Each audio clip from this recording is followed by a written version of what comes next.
Hey, this is Jeff Bond, and welcome to the Chat with Leaders podcast. We're a platform for leaders to share the inspiring things they're doing to lead themselves, their teams, and the communities they serve wisely. This episode is a part of a series where I chat with leaders who are having a profound social impact through technology innovation and service in their community. In today's episode, I'm interviewing Chris Cherian, the CEO of Gatherly, a spatial video chat platform designed to provide seamless virtual networking events. He's also a senior at the Wharton School of Business at the University of Pennsylvania studying finance and management. I recently met Chris after attending a virtual conference using their platform, and I have to say that I was thoroughly impressed with his team's technology and user experience. The global virtual event market size was estimated at $77.9 billion in 2019, and it's expected to reach $404 billion by 2027. I have no doubt in my mind that Chris and his team of young entrepreneurs are positioned to be a major player in this space, and that they'll have a huge impact on the way professionals connect and build community at large events.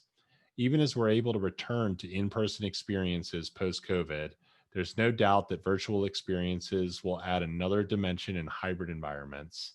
This provides specific challenges and opportunities for leaders, which we dove deeper into during this chat.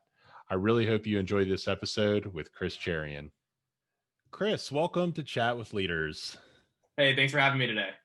Man, it's such a pleasure. It's undoubtedly, we've been disrupted by COVID-19 and in 2020, and all the events have been tabled and pushed, and people are still trying to find a way to gather. And, you know, my personal experience was that I attended an event here in Atlanta called the COVID-19 Atlanta Tech Innovation Showcase, and it was on your platform. And I got on there and I ran into a bunch of people that I knew, and I met a lot of interesting people. And it was probably the best example of how to simulate a convention experience without being in person. So I just wanted to start by complimenting you guys on the platform that you've built.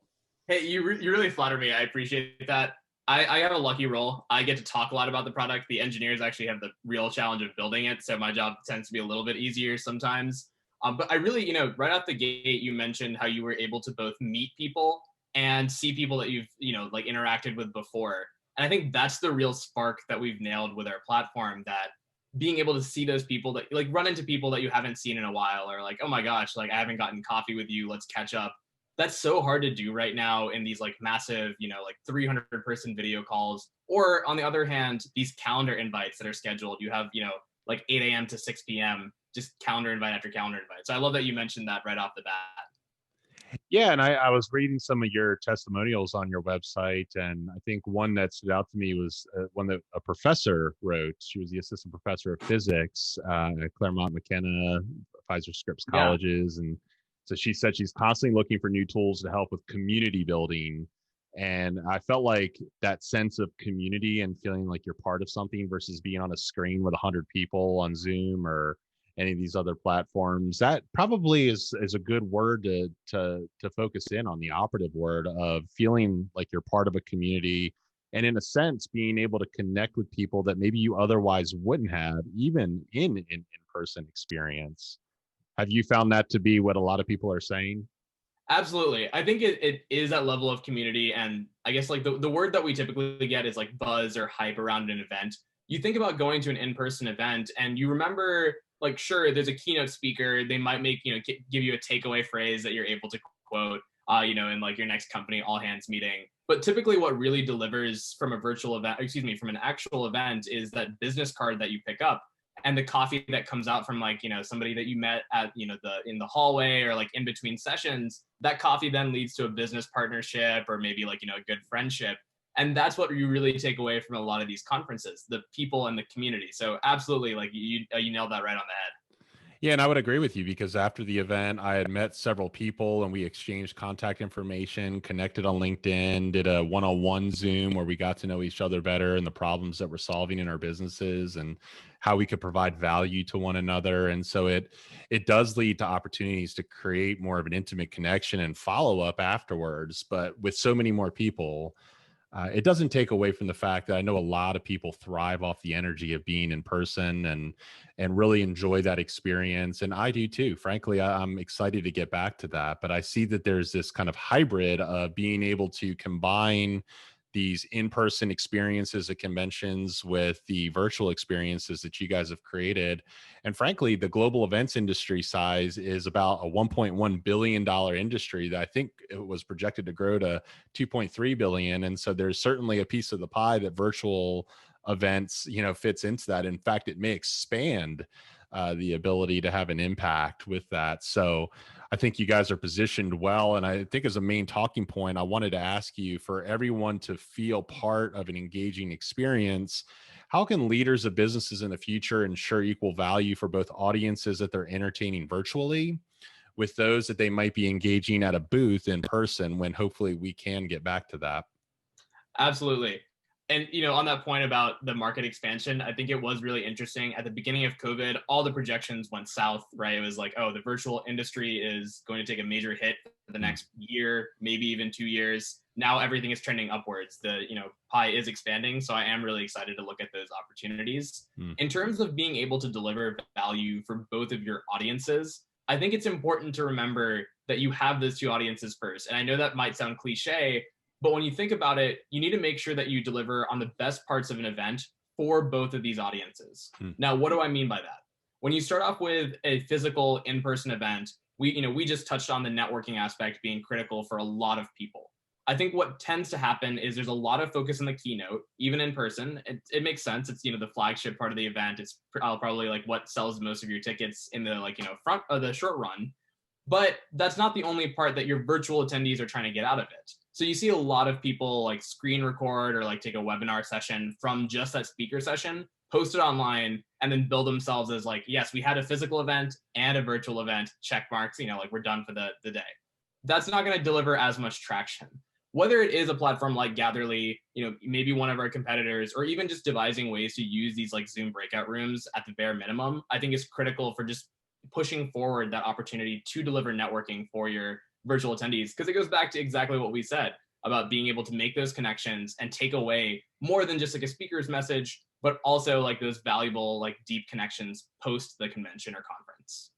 I like that. And a lot of that has to do with intent too, how intentional you are about engaging and embracing both audiences, and understanding that as a business, you have an opportunity to reach more people if you truly embrace those that maybe wouldn't have otherwise been able to attend your conference, yet they can sit in the comforts of their own home office and still learn more about your business and could potentially be your next big customer. So it's a whole different world that we didn't have before. I really felt like there was a resistance to a lot of these virtual events because the preference was convention. It was conventional ways in which we got together. So what do you think is the big reason? Obviously, it's out of necessity, but how have you seen people embrace this medium of connection and building community that you've built that maybe otherwise wouldn't have in the past or been resistant to it? Yeah, I think it comes down to audience, right? So, funny story, way early in the history of Gatherly, we started marketing a little bit to weddings, for example, because that is a massive, industry segment. And we were trying to deliver value for people who have had, these major life events disrupted. Frankly, planning a wedding is massively stressful, right? But with that being said, are those the kinds of events you really want to be holding virtually? Post-pandemic, hopefully not, right? You maybe there is like an ability to bring family from abroad via this virtual environment, but it's probably not what you're thinking about first. The kinds of audiences that I see that are going to be around post-pandemic are in a couple of categories. The first actually being these large nonprofit associations or just general lobbying groups or professional networks. That's probably the most inspiring use of virtual events that I see moving forward. A lot of these groups typically have one major flagship event once a year. You can imagine like a New York gala or something in California. But instead of having that one gala, post-pandemic, they're now thinking about holding 12 events, 11 virtual, and then one that continuing with that one flagship event. So that kind of audience makes sense for a natural virtual connection because these audiences are spread across, whether it's the state, the country, or even maybe the globe. It just offers more chances to connect. A really compelling story I have about that beyond the virtual, association trend would actually be colleges, which we didn't expect to be an interesting post-COVID market. You think about these universities paying billions of dollars for their campus, they're probably going to want to get back to it. But I heard an amazing story from Texas where they had these career fairs. And before the pandemic, they had some alumni that just would never show up to any of these career fairs. But actually, I can't say post pandemic yet, but in the pandemic now, they actually had this one alumni from Australia specifically come to every single career fair to showcase her business and her learnings as a business leader from Australia. You think about why. I mean, it makes sense. She was in Australia. She's not going to go to Texas every weekend, but she still wants to stay plugged in with her alumni community. And it's meaningful to her to be able to deliver value to the next generation of students from her alma mater. And that's really, really important. So those kinds of communities are amazing to see continue to thrive beyond the pandemic. That's a great example, and what a gift to those students too, to be able to connect with alumni that, again, otherwise they would not have been able to, and what value that brings to them. Tell me a little bit more about the top 3 or 5 ways to ensure that you're going to be successful at accomplishing these kind of hybrid events as a leader in the future from your perspective. Yeah, so I think the very first thing I'll say is don't rush it.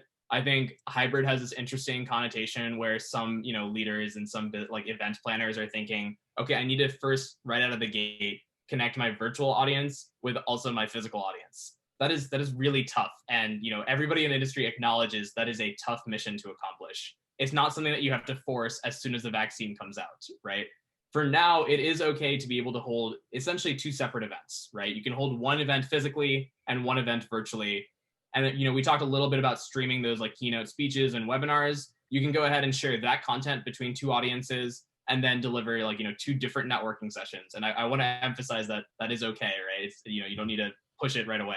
So being able to do that, I think, is really important. You can create engagement where, speakers can still get questions from both the virtual and the physical audience. And that's going to be the first way with which we start to merge these kinds of audiences. And that's what I think is important.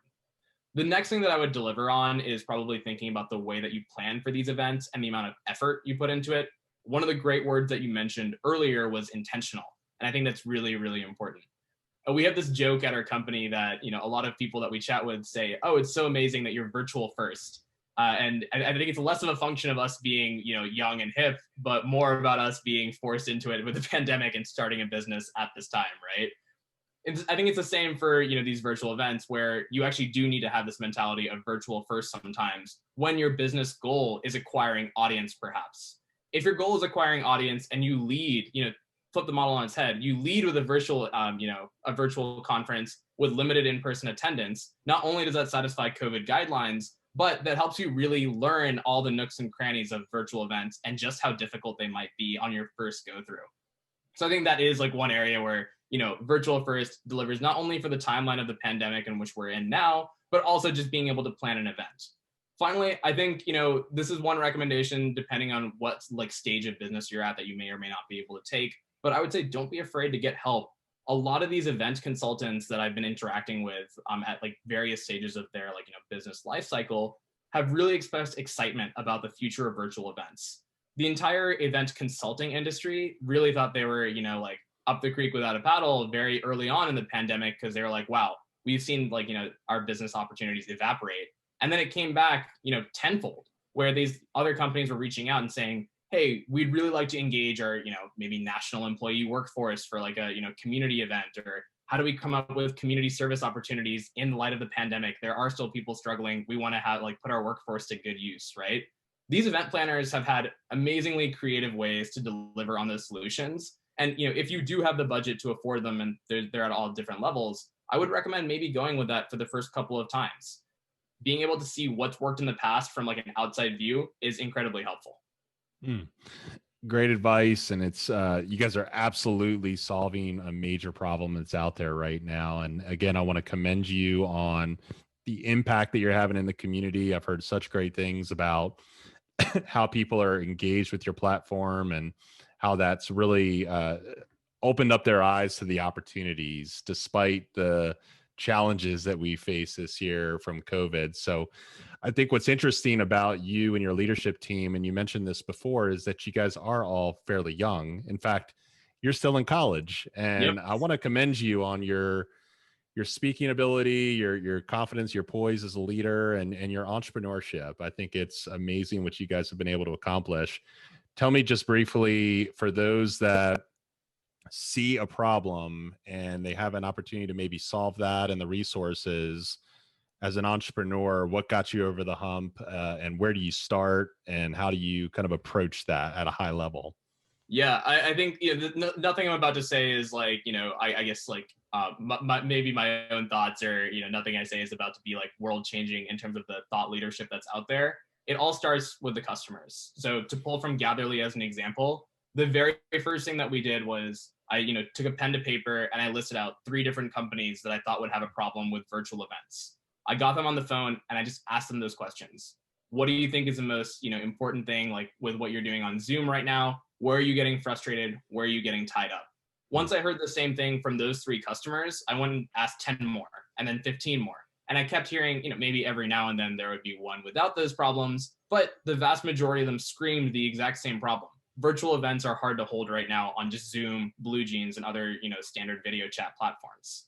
Then when we started talking to our customers, they started having feature requests. It is important to be able to discern between feasible feature requests and not infeasible feature requests, but your customers will literally write your product roadmap for you. So, I made that joke at the very beginning of our conversation that the engineers do all the hard work for me.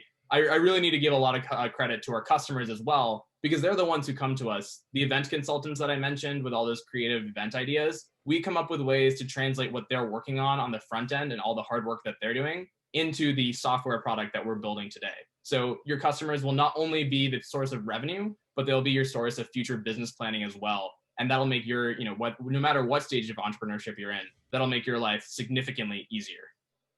Listen back to that. Great advice. Chris, if people wanted to get a hold of you, learn more about you and your team at Gatherly, where would you direct them? Absolutely. I'm really responsive to my work email specifically. I can't say the same about my personal always, but my work email is chris@gatherly.io. That's chris@gatherly, GATHERLY.io. That's awesome. And obviously the website is gatherly.io. We'll be posting the show notes and a little bit more about Chris and his team on our website, Chat with Leaders. Chris, it was such a blessing to have you on the show today. Good luck with your continued growth. I know you guys are going to do great things.